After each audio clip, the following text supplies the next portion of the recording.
Assalamu alaikum to everyone. Thank you, Wasim, for inviting me here, and thank you, SIU, for giving me the privilege to speak here. I noticed that in this panel, I happen to be the only female speaker, so that is a privilege and a responsibility. I'll locate the topic of this panel discussion, that is re-imaging student politics in India, within the current debate going on between what we call the role of the public intellectual in India, along with what is the current upsurge in universities like JNU and HCU. I happen to be from JNU, but I'm not a blind defendant of JNU in every situation. So what is the current upsurge about student movements and social justice in universities like JNU and HCU?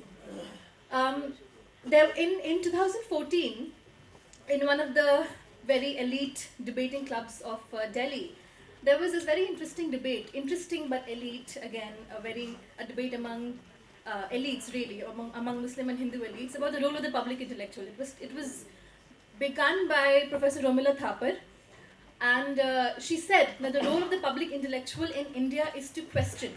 And this ability to question the state forces, statist power, and the status quo in general has been completely diminished by the onset of the present government.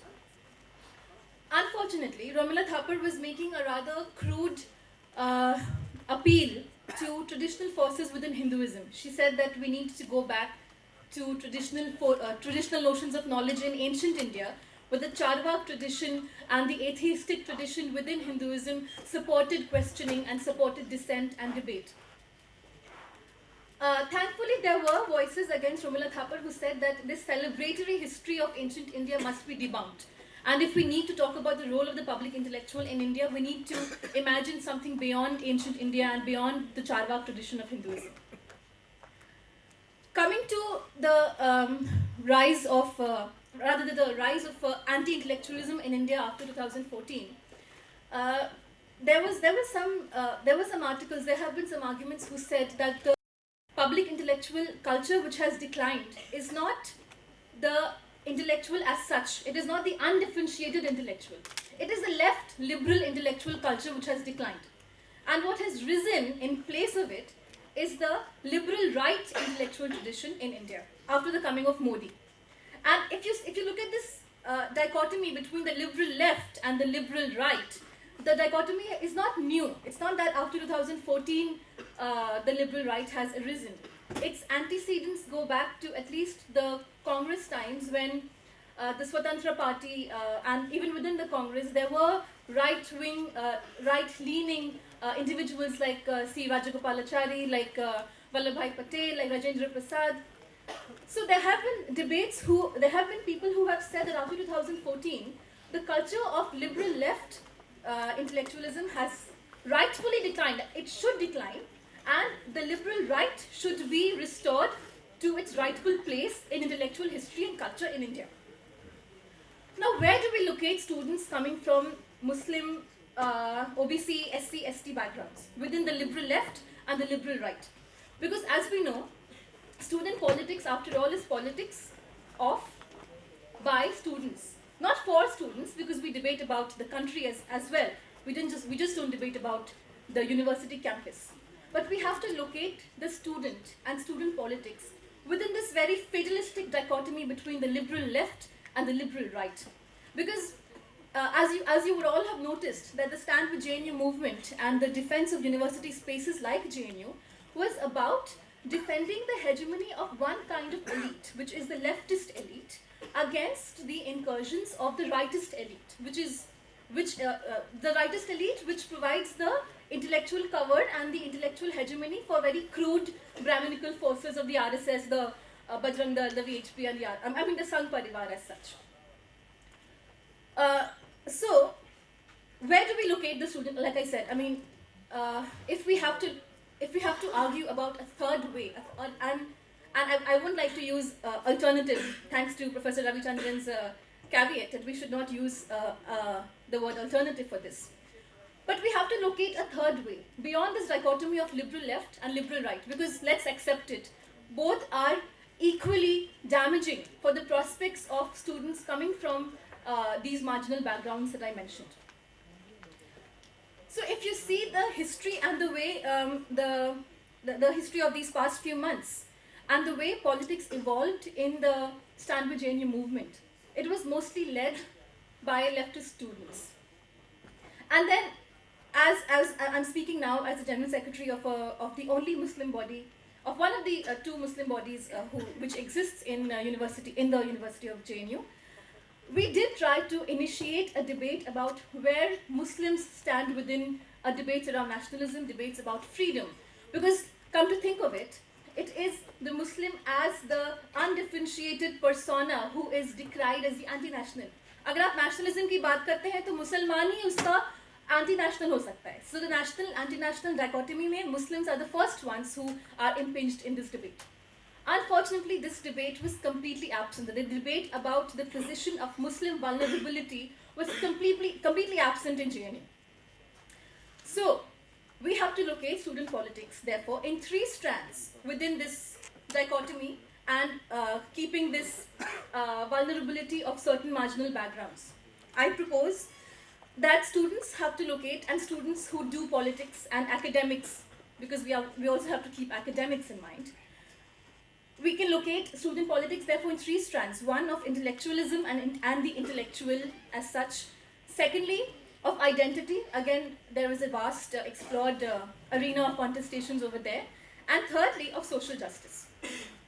So there have been, there is one, I'll read out this one quote by someone called Richard Posner, who has said that the intellectual today is after all determined by market conditions. That the intellectual is a symbolic good, and in the marketplace, the principal content and function of this symbolic good is expressive or informational, that is art, propaganda, journalism, or scholarship. So this scholar has identified these four broad categories or functionalities of the public intellectual today. And there have been other scholars like Terry Eagleton who have said that the university and the public intellectualism across the world, it's not just in India, it's completely declining because of a failure to question the state power and because of our affirmation of what is known broadly as the status quo. So I am proposing over here a third way, like I said, of the student, and I am specifically disaggregating the student here as a student from marginal backgrounds, either a Muslim or a Dalit, or an OBC or an Adivasi, and I'm not proposing for a moment that these categories cannot be contested within themselves. Of course, there may be debates between Dalits and Muslim students, etc. But then a student from the marginal community background can and has the potential to become the new public intellectual in India. Because as we have seen, the liberal left and the liberal right have ultimately reduced university spaces to a contest of hegemonies. That अगर BJP का intellectual आ जाए तो left intellectual की जगह वहाँ से हट जाएगी. So after all, in this contest of hegemonies, it is students coming from marginal backgrounds who are ultimately effaced, who are erased, who are pushed out. And therefore, if we have to reimagine student politics in universities like JNU, HCU, etc., then we have to locate the students coming from marginal backgrounds as the new public intellectual. And I'll just explore the three strands which we mentioned. So the phrase student politics, it's as such shows you the qualification of this kind of politics. So politics done by students, politics done by individuals who are within a system of knowledge production, within a system of learning and unlearning perhaps. So how then do we talk about that kind of politics? Firstly, we have to accept that students coming from these marginal backgrounds are probably first generation learners or second generation learners. Therefore, the responsibility of upholding academic credentials for them, the responsibility of performing well, the responsibility of getting good grades is very great for them. Because if they don't perform well, then they will have to drop out. If they don't perform well, they will be forced by personal reasons also to discontinue education. So our vulnerability is greater in this rat race of academic performance. So then, it is the responsibility of those students who have already entered this race, who have already established some kind of credibility within academia to make sure that we pass on the baton to other students, to other potential students from other marginal backgrounds, so that they too can enter university spaces and can alter the power contestation between liberal left and liberal right. So, for example, in JNU, my organization, for example, has been arguing for a couple of things which will help diversify the presence of, help increase the presence of Muslim students in campus. One of our demands in the recently concluded academic council meeting was to increase deprivation points, not to introduce deprivation points, because there are no deprivation points for Muslims right now. So this we do with as fully conscious Muslim students who know that because we have entered university spaces ourselves, it is a responsibility towards our communities to give something back to them. And over here, I am very consciously invoking the communitarian theory of political science, which says that every individual locates herself or himself within the community to which he or she belongs. Secondly, the point of social justice and how social justice and intellectualism can come together. So when Romila Thapar talked about the role of the public intellectual as somebody who can just question, it was not a limited notion of what the public intellectual does. The public intellectual is also somebody who fights for social justice. And I think Rohit Vemula is an excellent example of that. Because what he was trying to do was not just to question, was not just to dissent. Dissent is a very favorite liberal word, the right to dissent and the right to free expression. But also to bring about something new, to bring about a situation in which Dalit students can afford to question without being rusticated.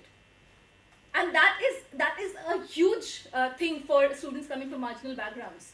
Because unlike the liberal left, which can question, which can enjoy the rights to free speech, free expression, without much compunctions, when students from marginal backgrounds speak and question and dissent, we have to face an immense backlash. And as the coordinator of this session, Wasim, mentioned, all of us over here have faced some kind of backlash by in whichever form.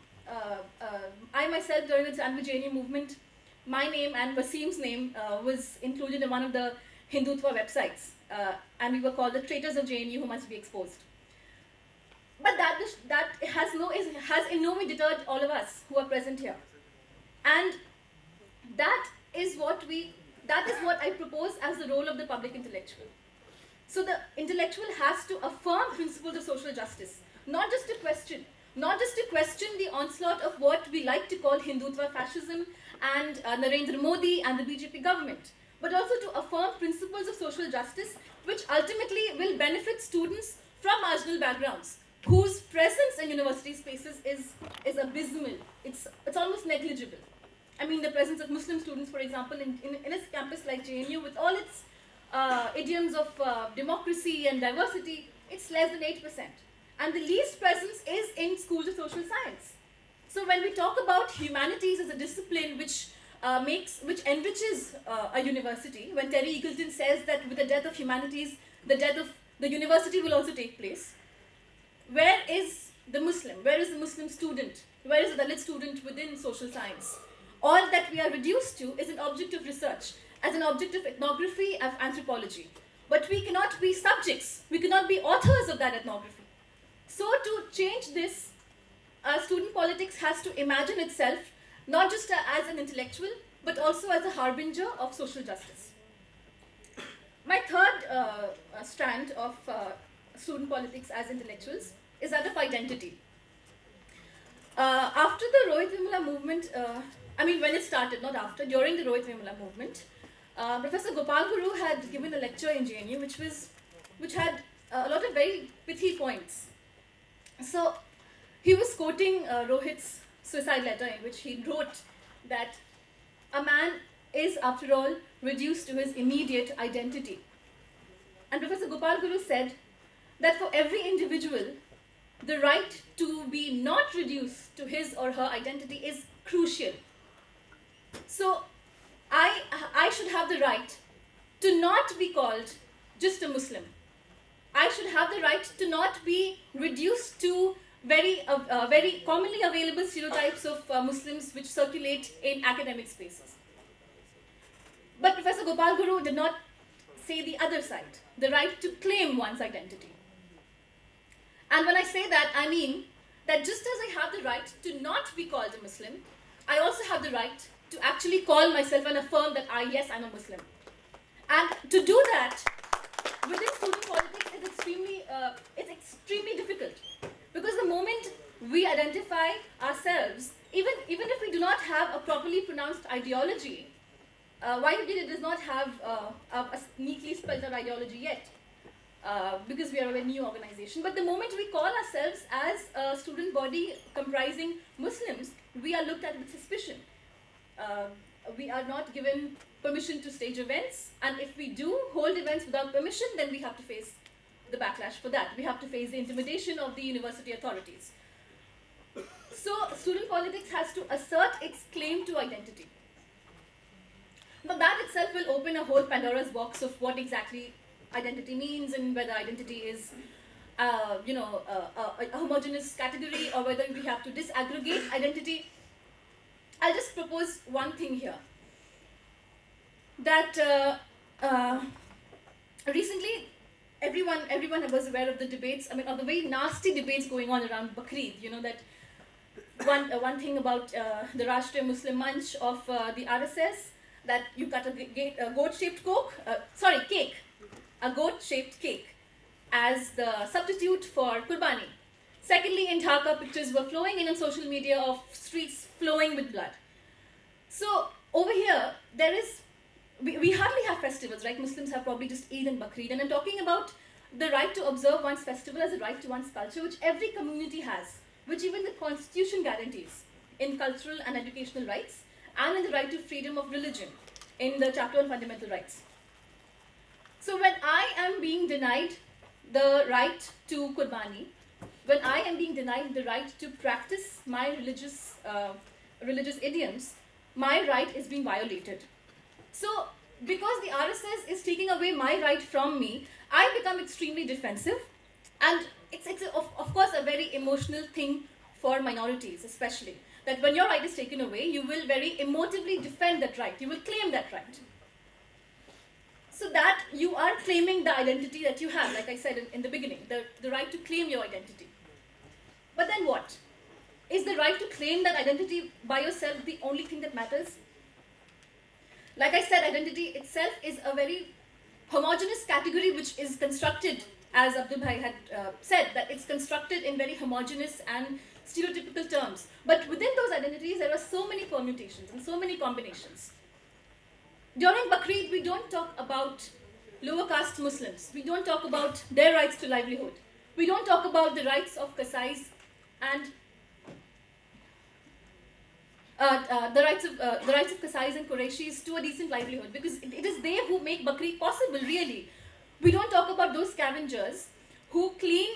I come from Calcutta, from a Muslim ghetto in Calcutta, which is pathetic during Bakrid, because there are streets filled with animal dung, and it is always lower caste Muslims who come and clean that. So the moment I claim my right to observe my religious practice, because it is being taken away by RSS, because it is being hindered by false images coming from Dhaka, I am in a problematic position.